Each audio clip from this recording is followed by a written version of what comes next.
Hi, everyone. So I just wanted to kind of go over and share my week 2 stuff for the Mighty Networks Community Mastermind. Again, all this is going to be available on our Nerd Society as part of the Art Nerd redesign. So if you're watching it there, that's great. If you have questions, you can definitely submit that on that. I'll also be sharing it with the Mastermind group just to get feedback and things like that. But so we've already gone over a big purpose. I'm feeling comfortable, even though it's a work in progress. I feel good about it.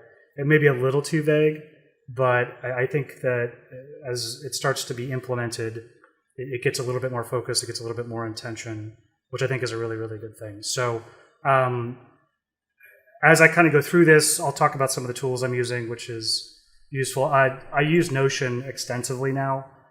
For those who haven't tried Notion.so, I highly recommend you experiment with it a little bit. It has been absolutely a game changer for me. If you're like me, you tend to spread things all over the place. I have way too many tools that I use or don't use. And Notion is a really powerful tool to kind of focus things into a singular area. There's a little bit of a learning curve, but it takes kind of the best parts of Evernote, Asana, Airtable, and puts it all together into a singular kind of tool that it also has like similar to Slack functionality. It's really pretty amazing, and it's super, super flexible in terms of what you need. So as I kind of go through this is what I'm using. I may share some of the templates once I clear out some of the personal information if people are interested. But and it's really great for courses and workshops, and in this case, masterminds. As you can see, this is basically most of what we've been covering over the last 5 weeks. But if people are interested, I'm happy to have conversations with them about this. I might even share this with the mastermind group if Gina and Audra and everybody's okay with that. But anyway, let's get into a year in the life. Again, I really like this stage because it starts to get into the more practical or the practice-oriented kinds of things. I have very little problem brainstorming, being theoretical, being conceptual about stuff. I have very little problem getting things done, to-do lists, things like that. The area I always struggle with is bridging that gap. So bridging the to-do list in an intentional way so that it actually affects the ideas that I have. So that kind of in-between area. And this is a nice sort of implementation of that. It's a nice use of that. So it's been really good practice for me to start with the broad idea and then come down a couple levels to really start to articulate and start to emphasize some of this stuff. So again, in terms of frameworks, this is amazing. So again, I do like the fact that we are putting member results first. Again, it's really easy to kind of fall into, well, I want this, I dream of this, my vision is this. And I think it's a really important skill set to develop to not ignore that, but to take that into consideration, or take that within the context of the members. Because again, you're trying to connect, you're trying to transform, you're trying to empower and mentor and lead people in a direction that you are both collaborating on, and hopefully that's positive and leads to positive transformation. So I put the 3 that I thought was most important. Again, I'll share this whole list, but I don't need to read through it. So what are your members able to do in a year that they can't do today? Their creative practice is more consistent and effective. They are seeking opportunities and on a path to financial and creative viability that is in tune with their beliefs and values. So being a creative, no matter what your medium, no matter what your intent, no matter where you are, is kind of a challenge because it's similar to entrepreneurship in some ways, but you're not told what to do, and you're not told what's going to be successful. There's no sure thing with any of this. And again, as community designers, we can kind of relate to this, I think, but it's also true as photographers, as painters, as designers, as architects. There's no assurance of success. There's a lot of risk involved depending on what you're doing, and risk in terms of not that you're going to get killed or anything, but your time, your money, your resources, your energy, your confidence, those kinds of things. And it does take practice to, one, create work consistently and effectively, to control your time, especially once you're out of school. Again, people get kind of spoiled in art school, they get spoiled in college, where they have all this free time.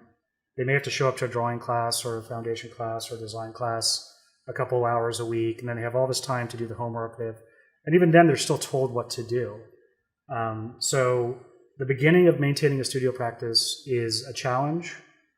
There's ways to do it well. There's ways to do it not so well. And so that whole practice of being consistent and effective in terms of creating the things that you think are useful and meaningful is an acquired skill set. And it's something that, like most things, helps if you have other people helping you, helps if you have other people inspiring you, helps if you can see examples of, again, what works and what doesn't work, which goes back to the big purpose of that. So, and there's all kinds of details you can get into that in terms of everything from tools to time management to habits to energy management. Again, very similar to any kind of entrepreneurial effort or building a business, which is a creative endeavor. And the other big thing is the other side of that, again, is that as creatives, as artists, we have a tendency to be trained to just kind of make work and see what happens, and to sort of shy away from the financial viability of any of that or the marketing aspect of that. Again, it tends to be very navel-gazing a lot of times, depending on what you're doing. So that's another acquired skill set, is to kind of take into consideration how what you are making affects other people. And that's a hugely useful skill. And you can then either monetize that, or you can just communicate more effectively in terms of transforming others or communicating to others. So members hopefully will tighten up their practice, be making work more consistently and unapologetically, be controlling their time, have more autonomy. And if they're busy, again, if they have kids like I do, if they have a day job, if they have other kinds of time constraints, to also not feel guilty about that. There's really bad myths out there that if you have a day job and if you're making money other ways or you're supporting a family, that you're not serious. And that's just nonsense. We all are on our own path. We all take our own amount of time to do this. And you do not need to be burying yourself in your studio 12 hours a day and starving to death in order to do any of this stuff successfully and to do this in any kind of viable way. That's one of the most damaging myths that, again, I could write about extensively. But so the idea is to find that balance for people as much as possible, and also to encourage them to have the confidence to seek opportunity. There's also a really bad habit of people, and artists in particular, just waiting for opportunity to present itself. They don't actively seek things out. So they wait for gatekeepers, they wait for certain kinds of grants that they're comfortable applying for, they wait for certain kinds of opportunities. And it's a real unfortunate kind of situation, because there's a lot of opportunities, there's a lot of approaches, there's a lot of ways to leverage their creativity to find opportunities that maybe they don't think are as traditional with any of that. So it's to kind of help people get over that hesitancy, both through example, but also through just empowering other people to do that overall. So that's one of the big things. So by no means can you finish this in a year, but if they feel like they're on that path, if they feel like they're improving, if they feel like they're, again, improving 1 or 2% a day or a week or a month, then that is hugely powerful. And the value of that is really amazing in a lot of ways. So what are they doing differently as a result of belonging? I touched on this a little bit, but they are more confident and less defensive about their practice and their direction. They are sharing with good intent, exploring, breaking the status quo, and helping others. So again, creative confidence in terms of any of this stuff is really difficult to come by. There is, again, we're trained through high school and through middle school all the way back to elementary school in some ways that, again, either you have it or you don't. And so the struggle internally is, well, do I have it or do I not? Am I born with this or am I not? And that's a garbage framework. It doesn't work that way. And I saw this all the time, especially for high school students who are looking at specialized art and design schools. And their parents are the worst about it. They'd just be like, they first of all wanted to know if their kid could get in, and that signified whether they had it or not, or they had this internal muse, this internal capacity. And quite frankly, everybody has this capability. Everybody has the capability to make meaningful stuff regardless of medium, and to explore the world through visual stuff, or explore the world through creative endeavors. And they're all acquired skill sets. So to ask the question whether you have it or not is a totally useless kind of path to follow. And that conversation, that kind of myth, that kind of damaging conversation actually really affects confidence, because if you fail, which always happens in some case, you either don't get the show, you don't get the gallery, you don't get the right feedback, then there's a real easy path to quit. There's a really easy path to succumb to fear, succumb to, again, what Pressfield calls resistance, and just say, well, I just don't have it. I better go do something else. And if we can instill that confidence and that comfort with taking risks, accepting failure, learning from that kind of information, then that would be a hugely beneficial thing as well. Because then again, it allows you to, going back to the first point, allows you to explore with a mindset that is more productive, more powerful, and actually increases your long-term chances of success as much as possible. And the second part of this, and this is a huge part of the culture of Art Nerd Society, or at least I want it to be, is then to take that once you're doing things and be willing to share with good intent, to help others, to question everything, to help those that maybe are a little bit farther behind or even in the same place with you, but mostly to be generous and transparent with what you're doing and who you are and the things you know. Especially when in creative fields, there's a bad tendency to try to hoard ideas. Everybody's like, oh, if I put this out there, then someone's going to steal my work, which is way overplayed. Like anything, like entrepreneurship, like other stuff, everybody's got ideas. You can't compete with 7 billion people in terms of coming up with totally original new ideas. What's important is how you implement, how you express, how you articulate those ideas, and whether you follow through with that. So getting people to do that, but also share their process so that other people can learn without fear of people stealing stuff from them, quote unquote. So, and then the third big thing is again, what are they doing together? And inspiring, creating, exploring, learning, which all feeds back into that. So again, you can read, I'll share my results or my goals in terms of, they're a little ambitious for the year, but it would certainly be awesome to have some of this and have it all be viable and have it all be really working effectively a year from now. But I know it's a long process. It's kind of it's not a slog, but it's a lot of work in a good way. And it's a lot of fun, and it's intense, and for me at least, more importantly, it's really meaningful. And again, I hope that this all moves forward in various kinds of ways. So again, I shared some brainstorming stuff earlier in terms of my process, and that's useful. Again, a good tool for this is Miro. I found I've become pretty comfortable with it. It's basically just a digital whiteboard. So again, I do the physical brainstorming first. I do find it super useful just to have this stuff kind of up on the wall. There's a physicality to it that's nice.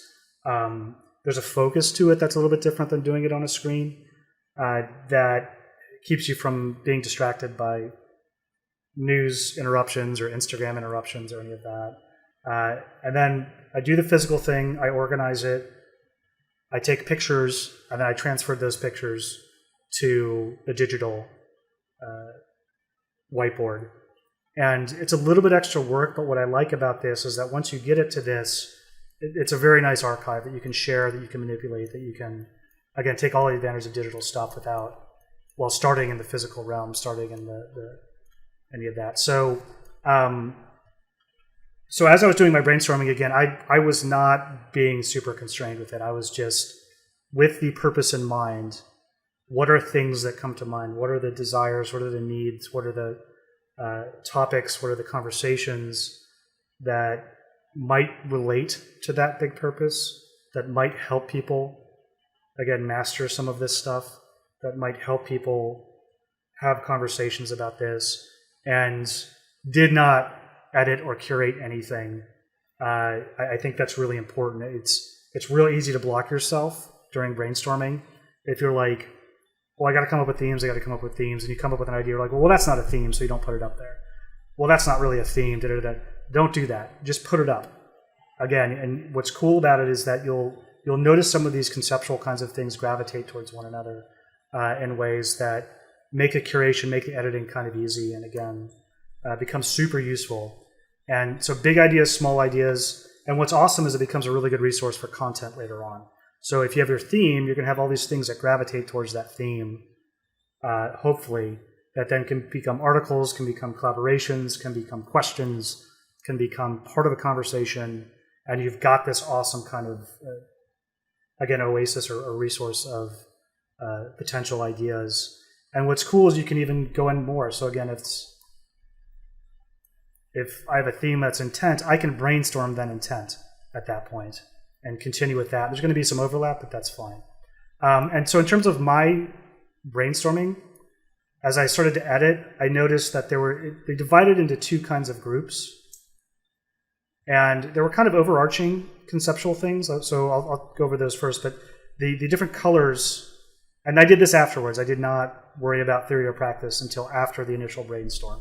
But as I was editing, as I was curating, as I was kind of organizing, I noticed some, again, sort of gravity points that fell into two areas. One was kind of more theoretical, one was more practical, which again is super useful. So, and I've decided that in terms of my themes, I want a nice balance of theory and practice. So you can do practical things within theory, you can do theoretical things within practice, but to have the focus be a little bit one way or the other in terms of the monthly themes, I think was really a kind of interesting direction to head, and we'll see how that happens.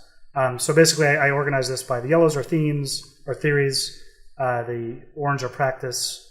I can go into some of these. And then these were just as, basically, these were integrated within all of this, but as I started to organize, I noticed that they were kind of falling under these umbrellas in some ways. So, and this does not mean that these are themes. These are just conceptual umbrellas. As you notice, I marked the themes with red. I tagged them. There's actually some, so like obstacles is kind of an interesting theme. Art business, obviously. But they're overarching kinds of concepts that themes can be in here, themes can be in the practical, any of that. So, but these, again, just help organize some of this stuff a little bit. So, and then there was a lot, obviously. And this is important. So if your theme, like if something just doesn't fit somewhere, create a WTF category. You may play with it later.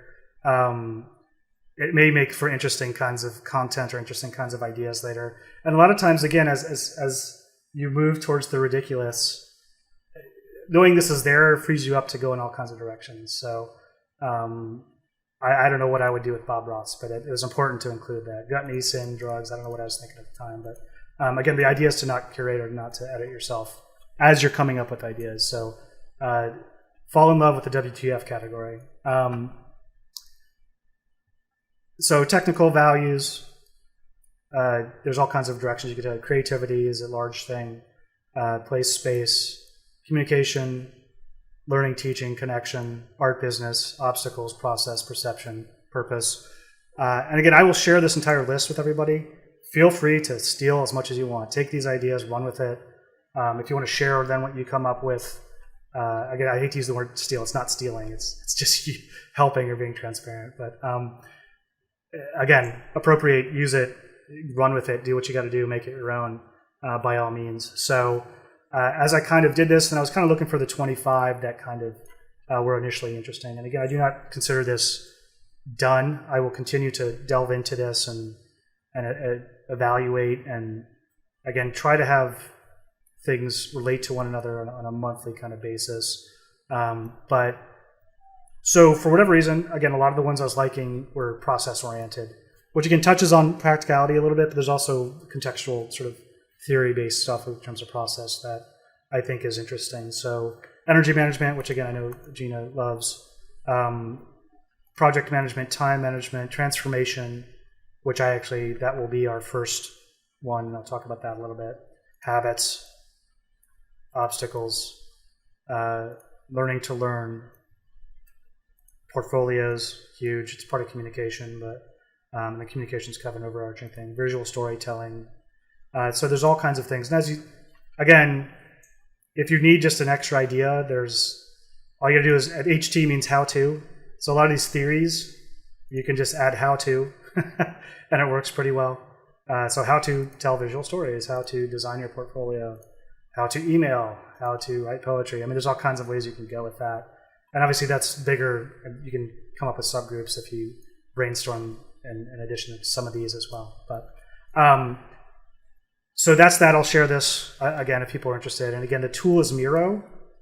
If people are interested, I find it super useful. You can actually do bulk Post-its. But again, start with the physical Post-its. I highly recommend you try that. Unless you absolutely hate it, I just find it so much more effective and more fun too, to have the physical kinds of stuff with that. And again, you can draw on it. You can do all kinds of things just in terms of having some fun. And especially if you're working with a team, get in the same room and just have a good time with it. And you'll be surprised at some of the ideas you come up with. And then after you do that, then you can curate, you can edit, you can kind of focus in on stuff that you want to. So again, going back to Notion, so what it is, I created a database of, again, some of the brainstorm things that I thought were useful. And then, again, the idea was to kind of have a little bit of theory, a little bit of practice for everything. And this is really a work in progress, but I do like, as we go into the first 90 days, transformation, I think, is key as a first one, and I'm really excited to do that. And just again, in terms of, I haven't integrated this yet into my content library, but what's nice is that the databases actually interactive with one another. You can make them that. So as I create a content library, all my articles I can put under this theme. I can connect with this database in a really cool way, and you can also then turn that into basically a Kanban board that then walks you through the whole process as you develop that. So transformation, again, Art Nerd Society, this is a relaunch or a redesign for me. I am hoping to go live with it September 2nd, although I'm going to build some things into it and do some structural things with the community being live. It's been pretty dead for a while, and again, I've even kind of stopped submitting stuff just to get this in order. It was more important for me to redesign as opposed to just continue to trickle stuff out. So it's still there if people want to use it, if people want to connect and whatever, but it's been pretty dead over the last few months, somewhat intentionally on my part. And then I'll try to reinvigorate with current members, but also hopefully get some new members in there as well through my very limited email list, but also just through other best practices in terms of connection and maybe some content marketing, those kinds of things. But more importantly, just to be patient with it. And transformation, again, I'm going to brainstorm this a little bit more deeply, but I want it to be about the members' transformation, Art Nerd Society's transformation, and use it as an opportunity to articulate where we're going to go. Again, to reiterate the big purpose, to encourage transparency, and just talk about transformation. Again, as artists, as designers, as creative people, that's really what we're seeking. As educators, as people who want to learn, is that transformation, is becoming a better person, is becoming a better artist, is becoming a better business person, is transforming your life and hopefully transforming others in a real positive way as well. So I'm hoping that there can be some interesting conversations with all of that. I've already got more ideas than I'll be able to probably, I can't say probably, than